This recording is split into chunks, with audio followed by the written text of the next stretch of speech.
Hey everyone, welcome back to the channel. Before we dive into today's topic, we'd love to know, what's your age and gender? Drop it in the comments below. Let's explore and discuss topics that resonate with different age groups and perspectives. If you're enjoying the video, make sure to hit that like button, share it with your friends, and subscribe so you never miss out on the latest content. And most importantly, we want to hear from you about what you want to learn next. Whether you're in your teens, 20s, 30s or beyond, we've got something for everyone. Whether it's health, psychology, sexual well-being, or any other topic that interests you. Drop your questions or suggestions in the comments. We can't wait to hear your thoughts and keep the conversation going. Let's learn together. What if, at the age of 70, you decided to stop seeking the company of others? Would your life improve or become more lonely? This is a question that many older adults face as they navigate the later years of life. In this video, we are going to explore why some elderly men and women choose to embrace solitude rather than seeking out constant social interaction. Far from isolating themselves out of sadness or loneliness, many seniors find peace, fulfillment, and even joy in embracing solitude. Let's delve into why some seniors prefer to be alone and how this choice can actually enhance their well-being. The journey to solitude, finding peace amidst the noise. Mr. Harold, a 70-year-old widower, has always been known for his outgoing nature. He used to attend family gatherings, neighborhood events and social clubs, believing that these activities were the key to happiness in his later years. However, over time, Harold began to feel more and more drained by the constant demands of socializing, the noise, the chatter, and the unspoken expectations. One evening at a family dinner, surrounded by lively conversation, Harold experienced a moment of profound clarity. He was there physically, but mentally and emotionally, he felt empty. The energy he once drew from social interaction had slowly been replaced by exhaustion. It wasn't that he disliked the people around him. He loved his family and friends. But Harold realized that these constant engagements were preventing him from connecting with himself. For years, Harold had been surrounded by people, but rarely had time for reflection. He began to notice that the more time he spent with others, the less time he had for himself. He needed space to rediscover his inner world and recharge his mental batteries. So, he decided to make a change. Slowly, Harold began spending more time alone, whether it was reading a book in his favorite chair, taking long walks in the park, or simply sitting in quiet reflection. This shift wasn't easy. He felt guilty stepping back from family traditions and obligations, but the more time he spent alone, the more he felt a sense of relief. Gradually, the mental fog lifted, and Harold found peace in solitude. It allowed him to reflect, focus, and regain clarity in ways that had been missing for years. Mr. Harold's story teaches us that sometimes avoiding social interaction is not about rejecting others, but about self-care. In a world full of distractions, taking time to be alone can help preserve our mental peace. Solitude offers a chance to reconnect with our inner selves and recharge our emotional batteries. It's not about isolation, but about balance and rejuvenation. Setting healthy boundaries. Mrs. Gloria's journey to balance. Mrs. Gloria, at 72, was once the life of every family gathering. She hosted holiday dinners, organized family barbecues, and was always at the center of the social scene. For years, she took pride in being the go-to person for family events. However, as she grew older, Gloria began to feel the toll these constant social engagements were taking on her health and well-being. The physical and emotional demands of meeting everyone's expectations started to catch up with her. After a particularly exhausting weekend of hosting a family gathering, Gloria found herself physically unwell and emotionally drained. It was in that moment that she realized something needed to change. She couldn't keep up the same pace that she had when she was younger.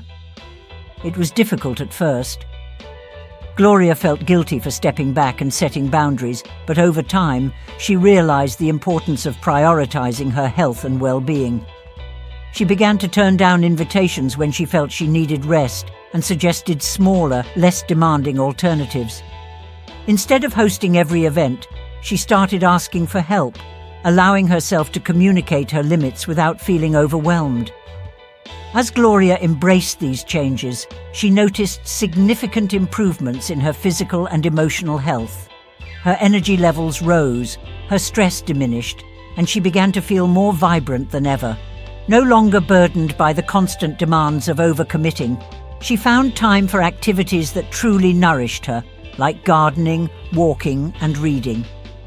Mrs. Gloria's story teaches us that setting boundaries is essential, especially as we age. Learning when to say no can help preserve our energy and health, allowing us to enjoy life without the burnout caused by excessive social obligations. Setting boundaries is not selfish. It's a way of ensuring that we have the strength to engage in the relationships and activities that truly bring us joy. The burden of superficial relationships. Grandpa Joe's awakening. At 75, Grandpa Joe had a wide circle of acquaintances. Every weekend, his social calendar was packed with events, community barbecues, casual meetups with friends, and even impromptu gatherings at neighbors' homes.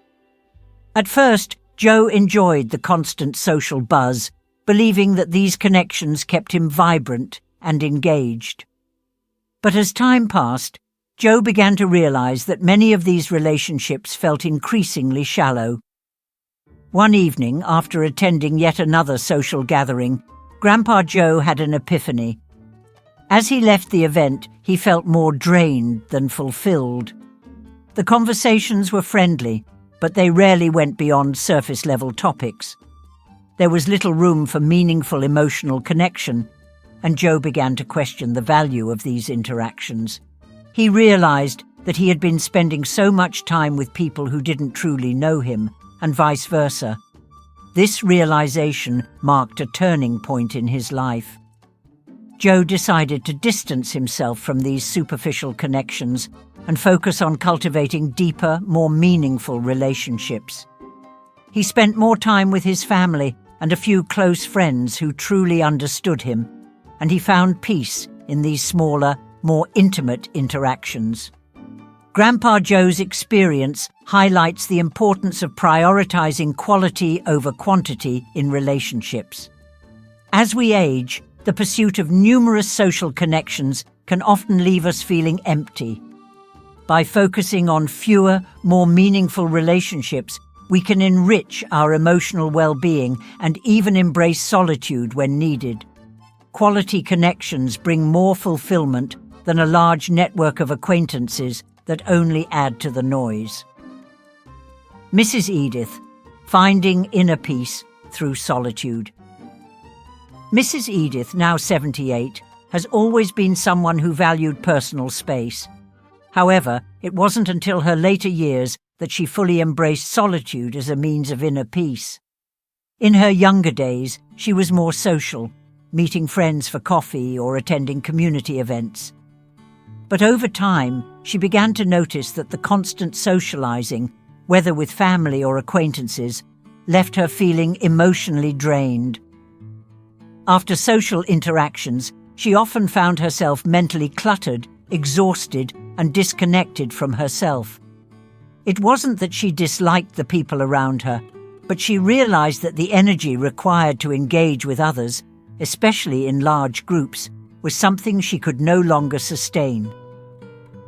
At 78, Edith decided to make a change. She began to spend more time in nature, taking long walks by the lake, where the stillness and quiet allowed her to reconnect with her thoughts. She also embraced activities like reading and meditation, which helped her restore a sense of balance and inner peace. At first, Edith felt guilty about turning down social invitations and spending more time alone. But the more she immersed herself in solitude, the more she discovered the profound sense of peace that came with it. Solitude became a nourishing space for reflection, healing, and growth. Mrs. Edith's story teaches us that solitude, far from being a sign of isolation, can be a powerful source of inner peace. As we age, taking time for self-care, whether through nature, walks, meditation, or simply being with our own thoughts, can lead to personal growth and rejuvenation. Solitude isn't about avoiding people. It's about finding the space we need to flourish and reconnect with ourselves. Grandpa Bob, the power of peaceful isolation. Grandpa Bob, at 73, was always a dedicated family man, attending every birthday, holiday gathering, and family barbecue. But after retiring, something began to shift within him. No longer bound by the busy schedule of work and family obligations, Bob found himself craving more time to focus on his personal interests. He began to withdraw from some family events, not because he didn't love his family, but because he realized how much he missed his hobbies: woodworking, gardening, and reading. At first, his family didn't understand. They thought he was isolating himself or becoming distant. But Bob knew he needed this time for himself. In the peaceful solitude of his home, he could truly focus on the things that brought him joy. His afternoons, once filled with visiting relatives, were now dedicated to woodworking, creating intricate pieces that brought him a sense of accomplishment. House us the power of peaceful isolation as a form of self-care. By stepping away from social obligations and focusing on his hobbies and personal interests, he was able to reconnect with his passions and find greater fulfillment.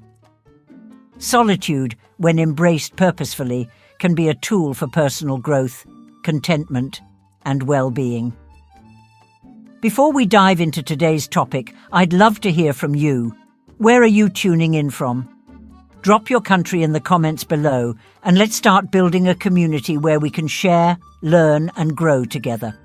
And hey, while you're at it, let us know what you'd like us to explore next, whether it's physiological health, sexual psychology, sexual health, or even the experiences of older men or women in relationships.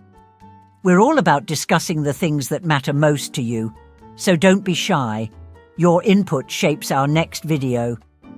Now, let's get back to talking about how you can thrive well into your 60s, 70s, and beyond. The unspoken benefits of solitude. For most of our lives, we are taught that being surrounded by others is the key to happiness. Social gatherings, family dinners, and constant engagement with friends are seen as measures of a fulfilling life. But for many elderly individuals, this pattern begins to shift as they get older. The joy of a quiet evening at home, the comfort of being alone with one's thoughts, and the peace of not having to meet external expectations can become incredibly satisfying. One of the first benefits of solitude in the later years is the healing of emotional wounds. Life, especially as we age, brings challenges, loss, regret, illness, and more. These experiences often leave emotional scars. Solitude offers a safe space to process these feelings without the distraction or pressure of others. It allows for deep introspection and personal healing. Without the constant noise of social demands, individuals can face their grief, sadness, or past regrets, work through them, and gradually find peace. Healing through reflection. A story of overcoming grief. Let's look at the example of Mrs. Lydia, a 68-year-old woman who had recently lost her partner of 40 years. The loss left a significant emotional void, one that socializing or filling her time with activities could not heal. At first, she felt obligated to keep busy to avoid the pain, attending family gatherings and social events in an attempt to mask her grief. But no matter how much she tried, the emptiness remained. One evening, after yet another exhausting social gathering, Lydia decided to try something different. She cancelled an upcoming trip with friends and chose to spend a day at home, alone. For the first time since her husband's death, she allowed herself to feel the full depth of her grief. It was a painful experience, but it was also liberating. She reflected on her life with her husband, the good and the bad, and in the silence she began to find some peace. Solitude gave her the space to grieve, process, and heal at her own pace. Through time alone, Lydia began to embrace the memories she had with her husband rather than trying to escape them. She found comfort in the small things they had shared and began to make room for new experiences. Slowly, solitude became her healing ground. Mrs. Lydia's story shows that solitude can provide the space necessary for emotional healing. Whether grieving a loved one, processing past regrets, or simply coming to terms with life's challenges, solitude allows us to face our emotions without distractions, ultimately leading to personal growth and healing. The importance of rediscovering one's passions. Solitude in later years also provides the opportunity to rediscover old passions and hobbies that may have been put on hold during busier times in life. Without the daily distractions of work, family obligations, or social commitments, there is room to explore and deepen personal interests. These activities bring fulfillment, a sense of purpose, and a way to connect with one's past self. Mr. Frank, a retired teacher, found great joy in painting. During his teaching career, he always admired the beauty of art, but had little time to pursue it. After retiring, Frank spent much of his time alone, painting landscapes and still life portraits. He found that solitude allowed him to focus entirely on his craft, improving his skills, and even discovering new techniques that he never had time to explore before. Art became Frank's sanctuary. The process of painting was not just about creating something beautiful. It was a form of self-expression, a way to release his thoughts and emotions onto the canvas.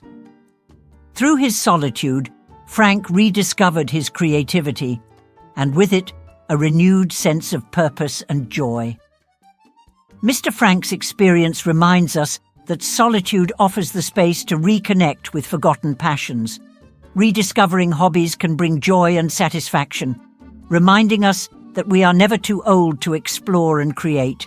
The mental clarity found in quiet moments, solitude also offers profound mental clarity. With the constant demands of life, it can be difficult to focus on our own thoughts and needs. As we age, however, many individuals find that the quiet moments in their day provide a space for introspection and decision-making.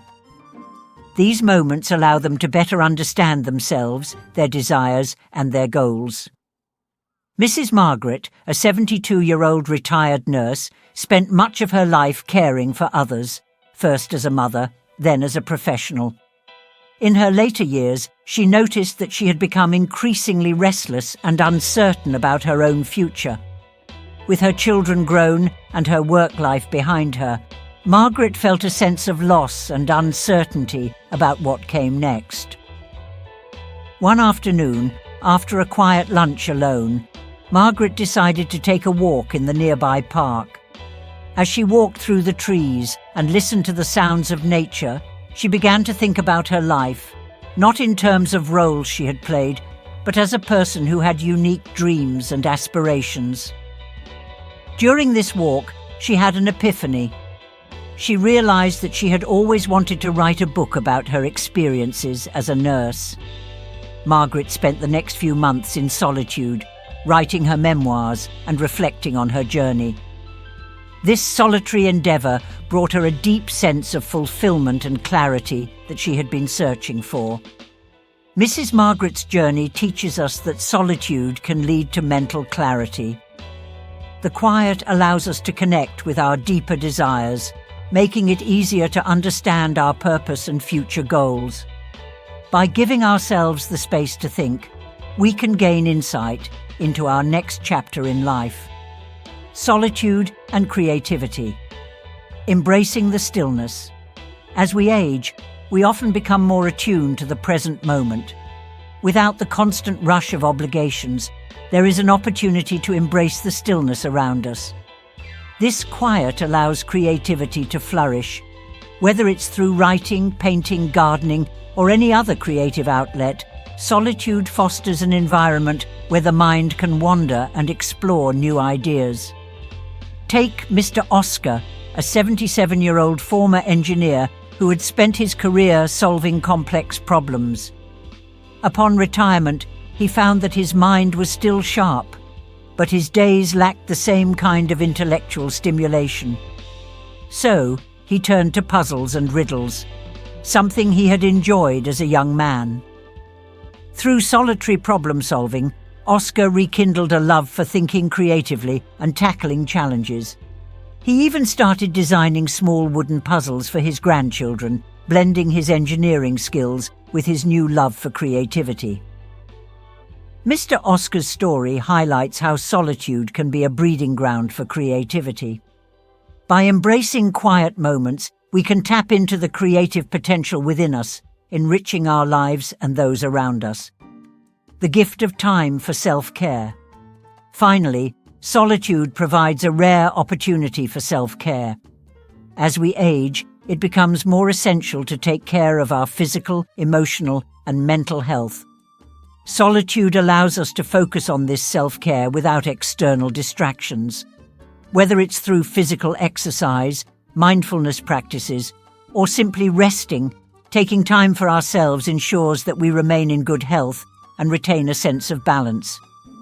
Mrs. Helen, a 79-year-old widow, made it a point to dedicate time each day to self-care. She took long baths, practiced yoga, and enjoyed peaceful walks in nature. These solitary moments were not just about relaxation. They were about nurturing her body, mind, and soul. Over time, she found herself feeling more energized, mentally sharp, and emotionally balanced. Mrs. Helen's practice of self-care demonstrates the importance of taking time for ourselves. Solitude provides an opportunity to nurture our well-being and restore balance in our lives. Conclusion: embracing solitude as a path to fulfillment. As we age, solitude can become a source of great strength. It provides a space for healing, rediscovery, and personal growth. Far from being a sign of loneliness, solitude offers us the chance to reconnect with ourselves, nurture our passions, and cultivate creativity. It is in these quiet moments that we find clarity, fulfillment, and peace. As we age, it's essential to embrace the gift of solitude, not as something to be feared, but as a path to deeper understanding and contentment. The quiet allows us to listen to our inner voices, heal old wounds, and rediscover the beauty of life. Solitude is not just about being alone. It is about being present with ourselves, which is often where true happiness begins. Thank you for watching, and remember, as we age, the best gift we can give ourselves is the ability to embrace solitude, make peace with our choices, and live a life that reflects our true desires. Stay tuned for more insightful content, and don't forget to subscribe, like, and share. Until next time, take care of yourself and cherish the moments that truly matter.